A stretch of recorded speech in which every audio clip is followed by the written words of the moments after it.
Merci, bonjour à tous. C'est avec Oui, toujours véritable plaisir qu'on se retrouve pour pouvoir partager méditation chaque jour. Je vous invite à continuer à prier car la prière, c'est notre force et nous avons grandement besoin. Aujourd'hui, ma réflexion est tirée du livre Instruction pour un service chrétien effectif et j'ai intitulé cette réflexion Pas une personne sur 20 qui soit prête. C'est une déclaration, je dirais, qui secoue l'Église. Et certaines déclarations d'Ellen White s'imposent comme des réveils en pleine nuit. Elles brisent notre confort spirituel, secouent nos illusions, obligent l'Église à regarder dans le miroir de la vérité. Parmi elles, cette phrase retentit comme un cri lancé à une Église qui se croit prête alors qu'elle dort profondément. Elle dit ceci: il n'y a pas une personne sur 20 dont le nom est inscrit sur les registres de l'Église qui soit prête à terminer sa course terrestre.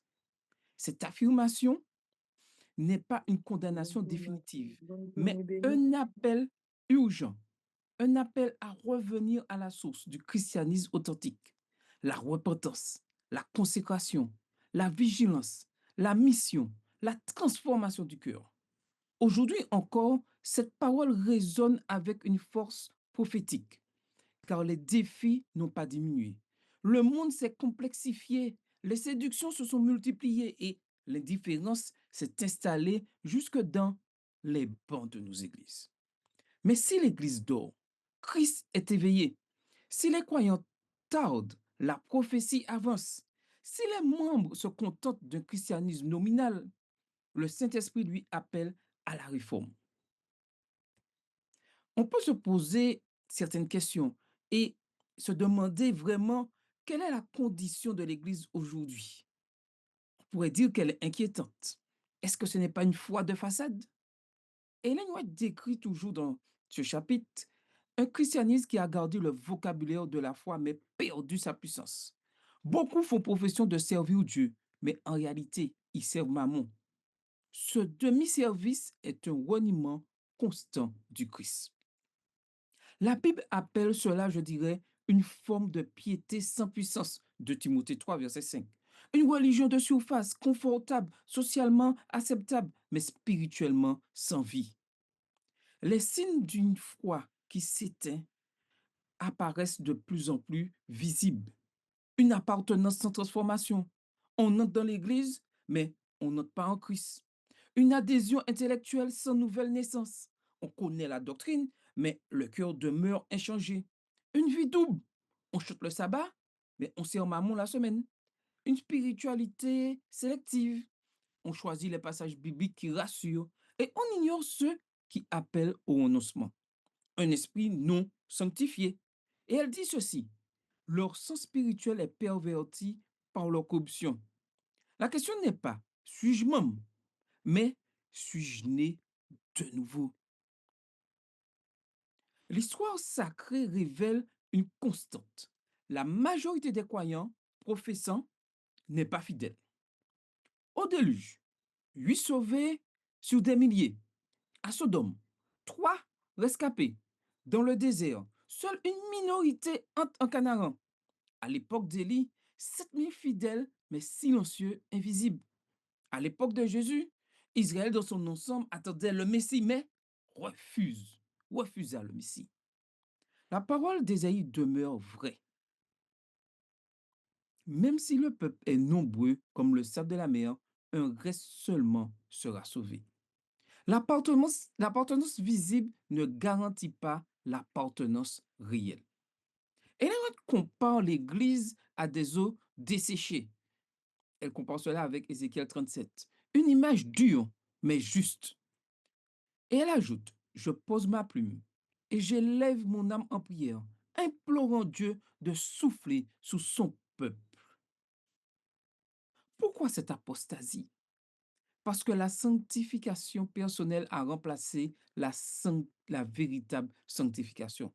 Parce que l'Église confond présence physique et conversion. Parce qu'elle confond liturgie et communion vivante. Elle croit être riche alors qu'elle est pauvre. Apocalypse 4, Apocalypse 3, les versets 14 à 22. La nécessité urgente d'un réveil et d'une réforme est indispensable aujourd'hui, au XXIe siècle, au niveau de l'Église adventiste du septième jour et de ses membres. Je dirais, cette section traverse toute la pensée d'Ellen White. Ce n'est pas une idée secondaire, c'est le besoin le plus grand et le plus urgent de l'Église. Et elle dit ceci: notre besoin le plus grand et le plus urgent est un réveil, oui, un réveil de la vraie piété. Le réveil, une résurrection spirituelle. Il réveille les cœurs, brise l'indifférence, rallume la foi, restaure la prière. La réforme, une transformation des habitudes. Elle change les pratiques, les priorités, les comportements, les valeurs. Et elle ajoute ceci: réveil et réforme sont deux choses distinctes. La réforme ne peut porter de bons fruits à moins d'être accompagnée d'un renouveau opéré par l'esprit. Aujourd'hui, beaucoup veulent la spiritualité sans la réforme, ou la réforme sans l'effusion du Saint-Esprit. Les deux doivent travailler ensemble. Pourquoi l'Église primitive a-t-elle bouleversé le monde? Acte 17, verset 6. Sans médias, sans argent, sans structure complexe. Parce qu'elle avait le Saint-Esprit. Et Madame White ajoute ceci, toujours dans le même chapitre: lorsque l'Église aura cessé d'être indolente, l'Esprit se manifestera, la puissance divine sera, oui, elle sera révélée. Sans le Saint-Esprit, nos programmes sont vides, nos prédications sont froides, nos réunions sont stériles, nos efforts missionnaires sont humains. Avec l'Esprit, les cœurs s'ouvrent, les vies se transforment, les miracles se manifestent, les foules sont touchées. Et l'Église annonce un mouvement prophétique. Dans des visions de la nuit, elle dit: je vis un grand mouvement de réveil. Des centaines et des milliers allaient de maison en maison expliquant les Écritures. Le monde semblait illuminé. Cela n'est pas du passé, c'est l'avenir de l'Église fidèle. La question pourrait se poser: pourquoi si peu sont prêts? Parce qu'ils attendent un changement sans effort. Le peuple s'attend à ce qu'une puissance contraignante s'empare de lui, mais il sera déçu. Parce qu'ils attendent une bénédiction sans obéissance. Ils veulent une expérience spectaculaire plutôt qu'une repentance profonde. Parce qu'ils espèrent un réveil sans prière. Ils veulent les résultats de Pentecôte sans le prix de Pentecôte. Ce que Dieu appelle aujourd'hui, c'est à une consécration totale. Chaque âme devrait affirmer une consécration à Dieu plus sincère et plus profonde que dans le passé. La préparation au retour de Christ n'est pas émotionnelle, elle n'est pas automatique, elle n'est pas collective, elle est personnelle, profonde, transformatrice. Ce que Dieu attend: une repentance réelle, une prière persistante, une obéissance joyeuse, une séparation avec le monde, 2 Corinthiens 6, verset 17, une mission active, une nouvelle naissance authentique, un abandon complet entre les mains de Dieu. Ne vous inquiétez pas, Dieu aura un peuple prêt. Malgré l'apostasie apparente, malgré la tiédeur généralisée, malgré la confusion religieuse, Dieu aura son peuple, un peuple réveillé, un peuple rempli de l'esprit, un peuple sanctifié, un peuple debout, un peuple qui ne craint pas les temps de la fin, car il vit déjà du royaume. La terre sera éclairée de la gloire de Dieu. Ce n'est pas un rêve, c'est une prophétie. Et cette prophétie s'accomplira. La question n'est pas: est-ce que cela arrivera? La question pour nous en ce jour est: en ferai-je partie? Et là, c'est toute la question. La crise spirituelle de l'Église, beaucoup d'inscrits, peu, je dirais, vraiment prêts.